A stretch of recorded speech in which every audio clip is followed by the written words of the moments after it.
Hi there. Hey, today we're going to be in Matthew 24. If you want to go ahead and get there with me, Matthew 24. It's the first. Matthew's the first book in the New Testament, and then chapter 24. And while you're getting there, I'll just tell you that today is prompted by somebody. I said in the welcome video, you can send me questions. Another way you can do it, besides the ways that I mentioned in the welcome video, is you can put comments down and ask questions there, and I'll monitor those and maybe answer those soon. But the question that I got already is, which is encouraging. Somebody's listening and responding, and they asked, it's pretty obvious, where's this coronavirus that's going on? We're all locked down. I'm recording this a couple of days after Easter in 2020, and we're all still locked down. I'm here in eastern Pennsylvania, just a couple hours north of Philadelphia, and it's hot, and just a couple hours away from New York City. It's a real hot spot around here, but we're all tucked in and safe, and I hope you are too. Temporally, but I hope you're safe. More importantly, it's more important to be safe eternally, and that's what this is all about. But the question was, where is the coronavirus in the Bible? Well, yeah, everything is in the Bible somewhere. I mean, all of human history is. And so while you're getting to Matthew 24, I'll tell you real quick, this is going to be a real shock to you. There's only really three parts to the Bible. The beginning and the middle and the end. I mean, I know those are technical terms, but I'll bet you can get a hold of those. The beginning and the middle and the end. And there's 1,189 chapters in the Bible. And the beginning is the first two chapters, and the end is the last two chapters. And the 1,185 chapters in the middle that's the Lord taking care of what we messed up in Genesis 3. Genesis 1 and 2, he creates everything and it's perfect. And we mess it up. And he fixes that. He's the redeemer. He's the fixer. He fixes everything back to where it was, and even better than it was before. That's what the story of the middle 1,185 chapters is. And then the last two chapters is Revelation 21 and 22, and that's what it's going to be like when everything is said and done and the dust is settled. But so yeah, the coronavirus is in the middle. In the middle deal, in the middle chapters, and part just like us, we're in the middle, and the Lord's revealing Himself and how He works. And there's one word that will stick out to you, and I'll show you where it's at.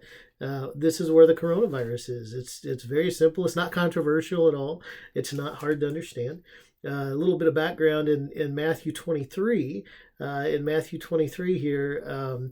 This is actually, so we're, again, a couple of days after Easter, and this is the Passion Week. And you talk about the Passion Week. That's the week before, between the triumphal entry and the resurrection of Jesus. And so you can look up online, the chronology of the Passion Week, and you'll get all sorts of detail, more than you want probably.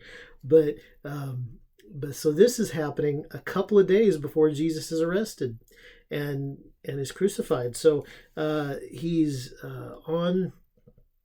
teaching in the temple, and the temple is the center of all of Judaism, of all the Jewish life, political and otherwise, religious, everything.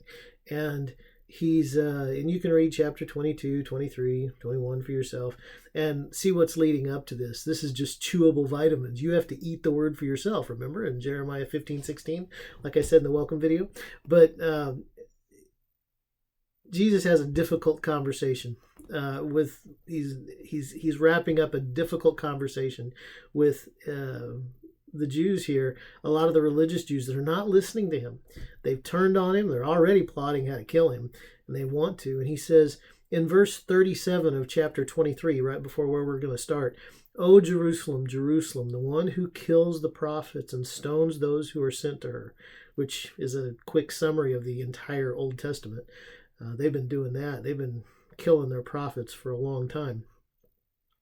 And how often I wanted to gather your children together as a hen gathers her chickens under her wings, her chicks under her wings, but you were not willing. See, that's the heart of Jesus. There it is. And that's what he wants for you too. He wants you to come to him and depend on him for safety and for nurture. And if you don't, it says in verse 38 what the result of that is. See, your house is left to you desolate. It's like coming home to you think there's comfort there. That's where we come to relax and unwind and be safe. And it's, you walk into a house that's been robbed. There's no comfort there anymore. And so what you think is going to be the source of comfort won't be. Not without Christ. And so we started in chapter 24, and it says, and so now we're going to the coronavirus. You ready? In verse 20, or chapter 24, verse 1, it says, "Then Jesus went out and departed from the temple, and his disciples came up to show him the buildings of the temple." And so they had come across the Kidron Valley, left Jerusalem, the walls of Jerusalem, came across the Kidron Valley and up to the Mount of Olives, which is where olive trees were growing. That's what the Garden of Gethsemane, they were in that area. And Gethsemane, you look up what that word means, and it has to do with olive press. There was an olive press there. And so they were looking, and even today when you look up the Jerusalem cityscape, you look up pictures, if you go to Google and look up images of Jerusalem, you'll see the city with the golden dome right in the middle, right? Well, that is taken from the Mount of Olives. You go across the valley and you look and go up that hill a little ways, the Hill of Olives, the Mount of Olives, and you can take that picture. That's what they were looking at. And Jesus said to them in verse 2 of chapter 24, "Do you not see all these things? Assuredly I say to you that not one stone shall be left here upon another that shall not be thrown down." And that was a pretty wild statement, because the temple was a big thing. It was massive. It was the center of everything and the center of all Jewish life.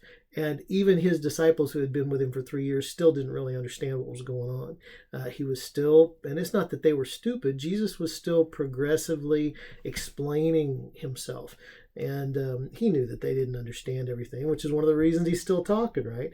And he says and they say in verse 3, their response to that is, the temple's going to get knocked down, which, by the way, happened in 70 AD. I mean, that's the history of the Roman Empire. The Romans came in and knocked everything down, and not one stone sits upon the other. As a matter of fact, you can go right in another picture that you see on the news when people show Jerusalem and the reporters and all that, and usually the Western Wall is behind them. That's another famous picture. Well, just a few steps off of camera, when you're looking at right from the Western Wall, you can just look over there to the right, and it's a 3-minute walk, maybe less than that, and those big stones are still there. Not one stone was left on top of the other. The Romans pushed them all off of the foundation, and they're still there. It's an archaeological site. They're huge, and so nobody's moved them. That's the proof right here that Jesus knew what he was talking about, and it happened in 70 AD, just a few decades after he said it. But in verse 3, what they respond to that with is, "Now as he sat on the Mount of Olives, the disciples came to him privately, saying, 'Tell us, when will these things be, and what will be the sign of your coming of the end of the age?'" Well, why did they think it was the end of the age? Well, because the temple is going to get destroyed. Remember, the temple is their world. Their world is still pretty small. They haven't been scattered and sent out yet. And so they think in terms of right where they are, which is what most of us do most of the time. In verse 4, Jesus answered, so kind, patient with them and with us. And he says to them, "Take heed that no one deceives you." See, that was what was important to Jesus. Make sure that you understand the truth.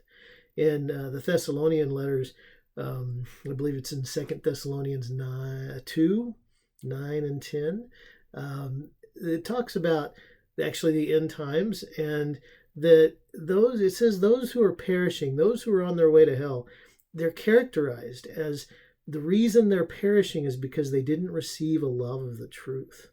And that's what this is. He's saying, don't be deceived. Love the truth. Well, what's the truth?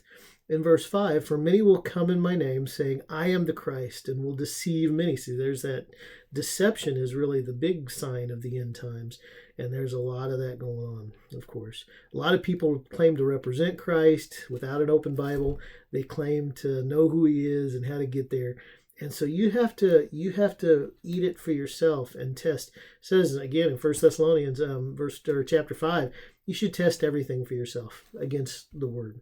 But it says in verse 6, "And you will hear of wars and rumors of wars. See that you are not troubled. For all these things must come to pass, but the end is not yet." So it's not the end, the very end yet. "For nation will rise against nation, and kingdom against kingdom." And that's been going on for a long time.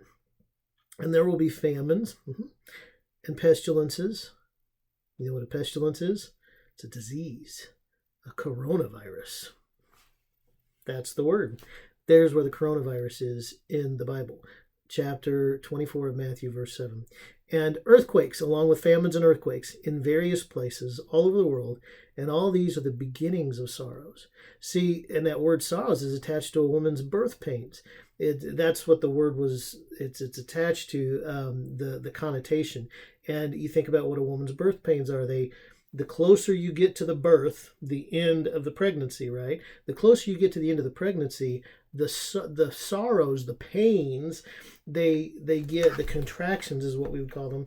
They get closer together, so they increase with frequency and they increase in intensity.